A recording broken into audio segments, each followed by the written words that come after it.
জায়নবাদীদের হামলায় গাজায় নিহত আরও ৩০ ফিলিস্তিনি। উপত্যকার পানি সরবরাহ কেন্দ্র ধ্বংসের মিশনে ইসরায়েল। আকস্মিক বন্যায় নিউ ইয়র্ক ও নিউ জার্সিতে ২ জনের মৃত্যু ঘোষণা করা হয়েছে জরুরি অবস্থা। ট্রাম্পের শুল্ক জটিলতায় আতঙ্ক বাড়ছে দেশীয় উদ্যোক্তাদের। স্থগিত হচ্ছে ক্রয়াদেশ, জরুরি ভিত্তিতে উদ্যোগ নেয়ার পরামর্শ।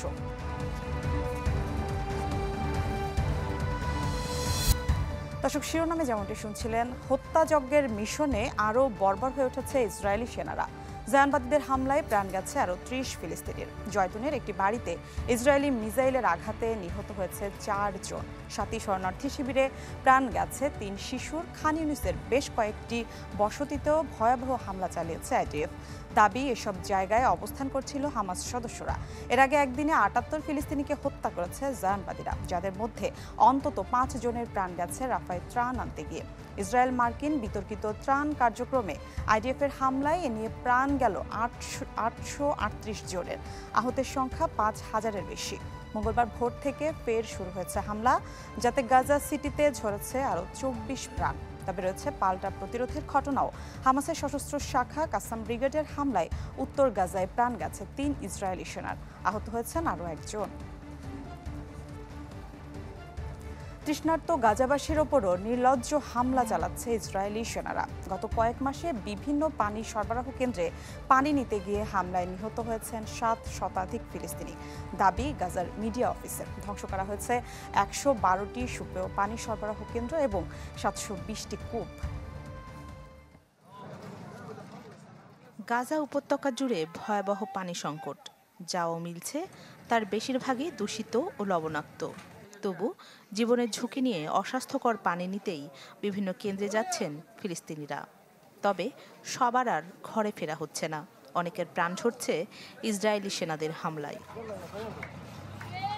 গত কয়েক মাসে অন্তত ১০ বার বিভিন্ন পানি সরবরাহ কেন্দ্রে সরাসরি হামলা চালিয়েছে জায়নবাদী সেনারা। এতে নিহত হয়েছেন শিশুসহ ৭০০ জনের বেশি। গত ২ দিনে বিভিন্ন স্থানে হামলায় মৃত্যু হয়েছে ২ শতাধিক মানুষের। প্রতি সপ্তাহে মাত্র ২ বার পানি নেয়ার সুযোগ পাই আমরা। তবে যে পরিমাণ পানি আমাদেরকে দেয়া হয় তা দিয়ে বাড়ির সব কাজ করা সম্ভব হয় না। একের পর এক কেন্দ্র ঘুরেও অনেক সময় হতাশ হয়ে ঘরে ফিরতে হয়। এই যুদ্ধ বন্ধ হোক, যাতে আমরা নিজেদের ঘরে ফিরে যেতে পারি। আমাদের শিশুরা অসুস্থ হয়ে পড়েছে।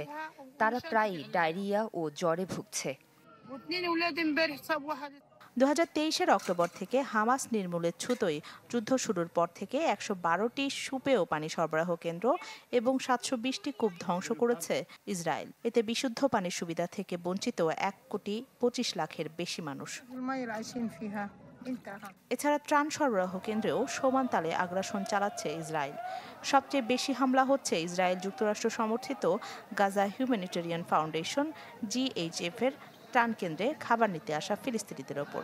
মে মাসের পর থেকে GHF-এর কেন্দ্রে হামলার শিকার হয়ে ৮ শতাধিক মানুষের মৃত্যু হয়েছে যুদ্ধবিধ্বস্ত গাজায়। জাতিসংঘের দক্ষ ও বিশ্বস্ত সংস্থাগুলোকে পাশ কাটিয়ে উপত্যকায় GHF-এর মতো অসংগঠিত সংস্থা ত্রাণ বিতরণ কার্যক্রম চালানোই বিশ্বে তীব্র হচ্ছে সমালোচনা। তবুও থামছে না ক্ষুধা ও দারিদ্র্যে জর্জরিত গাজাবাসীর ওপর চালানো হত্যাযজ্ঞ। রাখি জেসমিন, চ্যানেল 24। গাজার মানুষ যেন ফিরে গেছে আদিকালের বিনিময় প্রথায়। বাজারে নগদ অর্থের ঘাটতিতে নেই নতুন নোট। প্রায় ২ বছর ধরে ছেঁড়া ফাটা নোট দিয়ে চলছে দৈনন্দিন জীবনের কেনাকাটা। অনেকেই এসব নোট মেরামত করে চালাচ্ছেন জীবিকা। কেউ কেউ আবার পণ্য বিনিময়ের প্ল্যাটফর্ম হিসেবে বেছে নিচ্ছেন বিভিন্ন সামাজিক যোগাযোগ মাধ্যমকে। নতুন এক অর্থ ব্যবস্থায় চলছে উপত্যকার লাখ লাখ মানুষ। ২০২৩-এর অক্টোবরে যুদ্ধ শুরুর পরেও গাজায় লেনদেনের বেশিরভাগ হতো হাতে হাতে নগদ অর্থের মাধ্যমে। তবে ইসরায়েলের অব্যাহত হামলায় বর্তমানে ধ্বংসের মুখে উপত্যকার অর্থব্যবস্থা। ৫৬টি ব্যাংকের সব শাখাই অকার্যকর। ৯৪টি ATM বুথের মধ্যে ধুকে ধুকে চলছে মাত্র ৩টি। এটুকুতেই সীমাবদ্ধ ২০ লাখের বেশি জনগোষ্ঠীর আর্থিক লেনদেন। ব্রিটিশ দৈনিক দ্য টাইমসের প্রতিবেদন বলছে, নগদ অর্থের ঘাটতিতে গাজায় লেনদেন এখন অনেকটাই চলে গেছে আদিম যুগের বিনিময় পদ্ধতির দিকে। হাতে নেই সেকেল, তাই পণ্য বিনিময়ের মাধ্যমে দৈনন্দিন চাহিদা মেটাচ্ছেন ফিলিস্তিনিরা। এক্ষেত্রে সামাজিক যোগাযোগ মাধ্যম হয়ে উঠেছে অন্যতম প্ল্যাটফর্ম। আল আজহার বিশ্ববিদ্যালয়ের সাবেক অর্থনীতি অনুষদের ডিন সামির আবু মুদাল্লাহ এর মতে, বাজারে এখন কোনো আসল কাগজে নোট নেই। বাধ্য হয়ে ডিজিটাল ব্যালেন্স দিয়ে কিছু মানি চেঞ্জারদের কাছ থেকে ছেঁড়া নোট নিচ্ছেন গাজার মানুষ। এক্ষেত্রেও কমিশন গুনতে হচ্ছে 40 থেকে 45% পর্যন্ত। অনেকে আবার ফাটা ছেঁড়া নোট দিয়ে কেনাকাটা করতে না পেরে ছুটছেন মেরামতের দিকে। এই সুযোগে কিছু গাজাবাসী ফাটা ছেঁড়া নোট মেরামতকেই বেছে নিচ্ছেন পেশা হিসেবে। কেউ কেউ দিনে 500 থেকে 600 নোট মেরামত করছেন। প্রতি নোট মেরামতে আয় করছেন 2 শেকেল। গত বছর পশ্চিম তীরে অবস্থিত প্যালেস্টাইন মনিটারি অথরিটি গাজায় একটি নতুন ডিজিটাল পেমেন্ট ব্যবস্থা চালু করার চেষ্টা চালায়। শুরুর দিকে এতে 5 লাখ মানুষ যুক্ত হলেও শেষ পর্যন্ত তা আলোর মুখ দেখতে ব্যর্থ হয়, কারণ দোকানিরা কেবল নগদ অর্থ নিতে চায়। এসবের মাঝে লাগামহীন নিত্যপণ্যের দাম বলতে গেলে সাধারণ মানুষের ধরা ছোঁয়ার বাইরে। ফলে টিকে থাকার জন্য ত্রাণ সহায়তার উপর নির্ভর করতে হচ্ছে গাজাবাসীকে। তবে ত্রাণ কেন্দ্রগুলো পরিণত হয়েছে মৃত্যু ফাঁদে, কারণ ত্রাণ কেন্দ্রে খাবার দেওয়ার কথা বলে নির্মমভাবে হত্যা করা হচ্ছে তাদের। রাখি জেসমিন, চ্যানেল 24। আকস্মিক বন্যায় যুক্তরাষ্ট্রের নিউ ইয়র্ক ও নিউ জার্সিতে প্রাণ গেছে 2 জনের। প্লাবিত হয়েছে বহু এলাকা, রাস্তায় আটকে পড়েছে অসংখ্য গাড়ি, বন্ধ হয়ে গেছে সাবওয়ে লাইন। কিছু এলাকায় ঘোষণা করা হয়েছে জরুরি অবস্থা। সাধারণ মানুষকে প্রয়োজন ছাড়া ঘরের বাইরে বের না হতে অনুরোধ করেছে প্রশাসন। পরামর্শ দেওয়া হয়েছে সব ধরনের ভ্রমণ এড়িয়ে চলার। বন্যায় নিউ জার্সির কিছু বাস ও ট্রেনে হয়েছে শিডিউল বিপর্যয়। পেনসিলভানিয়াতেও বন্যায় বেড়েছে দুর্ভোগ, ঘোষণা করা হয়েছে জরুরি দুর্যোগ অবস্থা। কিছু বসতবাড়ির ভেতরে 5 ফুট পর্যন্ত পানি উঠেছে। এদিকে টেক্সাসে আকস্মিক বন্যায় নিহত বেড়ে দাঁড়িয়েছে 131 জন। ট্রাম্পের বাড়তি শুল্কে আতঙ্কিত ব্যবসায়ীরা। মার্কিন প্রশাসনের সাথে চূড়ান্ত সমঝোতায় পৌঁছাতে না পারায় তৈরি হয়েছে অনিশ্চয়তা। এর মধ্যে ক্রয়াদেশ স্থগিত হয়েছে বেশ কিছু প্রতিষ্ঠানের।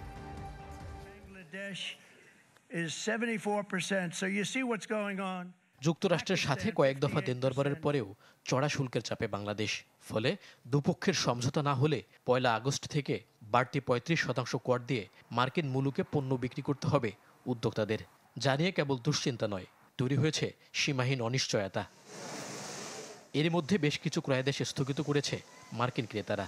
যেমন প্যাট্রিয়ট ইকো অ্যাপারেলসের মোট রপ্তানির 20% গন্তব্য যুক্তরাষ্ট্রে।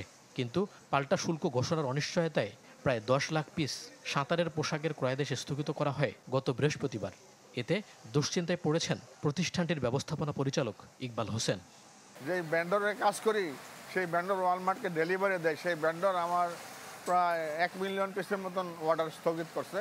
তারা বলছে যে টাইমিং, ইফ টেরিফ যদি টেরিফের এটা যদি কোনো সলিউশন হয়, দে উইল কন্টিনিউ।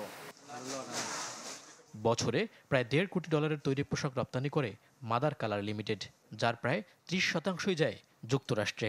3 দিন আগে হঠাৎ প্রায় $7 লাখ টি শার্ট ক্রয়াদেশ স্থগিত করে ভার্সেটাইল ক্রিয়েশন। এমন শঙ্কার কথা জানিয়ে প্রতিষ্ঠানটির ব্যবস্থাপনা পরিচালক বলেন, শুল্ক হার কমানো না গেলে সংকটে পড়বে পুরো রপ্তানি খাত। স্মার্টেক্সের এই যে কাজটা যে আমরা করতেছি, এরা এখন আপাতত এগুলির আমি সুতা নিয়ে রাখছি। এগুলি কিছুটা আছে নিটিংয়ে, কিছুটা আছে ডাইংয়ে। আমি কাজ শুরু করতে যাব, এই সময় যদি এরকম একটা আঘাত আসে, এটা রীতিমতো আমার কাছে টর্নেডোর মতো, আবার মাথা ঘুরতেছে। 35% শুল্ক বজায় থাকলে যুক্তরাষ্ট্রের বাজার থেকে ছিটকে পড়তে পারে বাংলাদেশ। এমন শঙ্কা জানিয়ে বিশ্লেষকদের পরামর্শ, যৌক্তিক পর্যায়ে নামিয়ে আনতে হবে এই হার। এখন টার্কি আলাপ করছে, ভারত আলাপ করছে, তাদের যদি আমাদের থেকে কম শুল্ক আরোপ করা হয়, তো তাহলে তাদের সাথেও আমাদের একটা পার্থক্য হবে শুল্কে, এবং সেইটার কারণে আমাদের মার্কিন বাজারে যে প্রতিযোগিতা সক্ষমতা, তার উপরে বড় ধরনের নেতিবাচক প্রভাব পড়বে। সদ্য সমাপ্ত অর্থ বছরে যুক্তরাষ্ট্রে $950 কোটি পণ্য রপ্তানি করেছে বাংলাদেশ, যার মধ্যে তৈরি পোশাক ছিল $750 কোটি। মইনুল হাসান, চ্যানেল 24, ঢাকা। শুল্ক নিয়ে আলোচনায় নাছোড়বান্দা ট্রাম্প। কোনটা সঠিক কোনটা ভুল এর চেয়েও যেন নিজের মতামতকে অন্যের ওপর চাপিয়ে দিতেই বেশি স্বাচ্ছন্দ্য বোধ করেন মার্কিন প্রেসিডেন্ট। সম্প্রতি এ বিষয়ে প্রতিবেদন প্রকাশ করেছে মার্কিন গণমাধ্যম অ্যাসোসিয়েটেড প্রেস। যুক্তরাষ্ট্রের প্রেসিডেন্ট ডোনাল্ড ট্রাম্প, যিনি নিজেকে একজন দক্ষ ব্যবসায়ী চুক্তিকারী হিসেবে পরিচয় দিলেও তার চুক্তি করার ধরন আলোচনা বা সমঝোতা নয়, বরং জবরদস্তিমূলক। সম্প্রতি আন্তর্জাতিক বার্তা সংস্থা অ্যাসোসিয়েটেড প্রেসের এক প্রতিবেদনে এমনটাই দাবি করা হয়। প্রতিবেদনে বলা হয়, ট্রাম্পের আলোচনা কৌশল মূলত গায়ের জোরে কার্যসিদ্ধির, যেখানে কোনো ধরনের ছাড় দেওয়ার বদলে প্রতিপক্ষকে বাধ্য করা হয় তার শর্ত মেনে নিতে। গেল সপ্তাহে আরও একবার যার প্রমাণ দেখে বিশ্ব। একদিকে যখন শুল্ক নিয়ে চলছিল দর কষাকষি, তখন আলোচনার টেবিলে বেগ না পেয়ে নিজের শর্ত মানতে বাধ্য করতেই দ্রুত ফের শুল্কারোপ করেন অন্তত 24 দেশের ওপর। এপি বলছে, ট্রাম্পের কাছে একটি চুক্তি মানে শুধু সমঝোতা নয়, বরং এটা হলো অন্যদের তার ইচ্ছায় বাধ্য করার পন্থা। যদিও মাঝে মাঝে তিনি তার হুমকি থেকে পিছিয়ে আসেন, তবে এটা পরিষ্কার যে তার প্রশাসনের নীতিমালা এই ধরনের একরোখা কৌশল, যা স্থায়ী বৈশিষ্ট্য হয়ে দাঁড়িয়েছে। বিশ্ববিদ্যালয়গুলোকেও নিজের কথা শোনাতে নির্বাহী ক্ষমতা প্রয়োগ করেন ট্রাম্প, যার প্রথম লক্ষ্য ছিল হার্ভার্ড বিশ্ববিদ্যালয়। শুরুতে ট্রাম্পের চাওয়া ছিল বিশ্ববিদ্যালয়ের শাসন ব্যবস্থায় পরিবর্তন, সেই সাথে তার পছন্দ মতো নতুন শিক্ষকদের নিয়োগ। হার্ভার্ড তাতে বিরোধিতা করলে ট্রাম্প প্রশাসন $2.2 বিলিয়ন সরকারি অনুদান প্রত্যাহার করে নেয়, যা বিশ্ববিদ্যালয়ের গবেষণা প্রকল্পগুলির জন্য অপরিহার্য। এছাড়া ট্রাম্প হার্ভার্ডের 7,000 বিদেশি শিক্ষার্থী ভর্তির অনুমতিও কেড়ে নেয়। এতেই ট্রাম্পের সামনে মাথা নত করে বাকি শিক্ষা প্রতিষ্ঠানগুলো। কলম্বিয়া বিশ্ববিদ্যালয় ট্রাম্পের চাপের কাছে হার মেনে তাদের মিডল ইস্ট স্টাডিজ বিভাগের অধীনে চালু করে নতুন তত্ত্বাবধান ব্যবস্থা। ট্রাম্প প্রশাসন বিশ্ববিদ্যালয়ের ফেডারেল অনুদান থেকে $400 মিলিয়ন প্রত্যাহার করার পরই এই পরিবর্তন আসে। এছাড়া এপির মতে, নিজের পছন্দ অপছন্দ বাস্তবায়ন করতেও যে কোনো দেশকে দেয়া হয় শুল্ক হুমকি।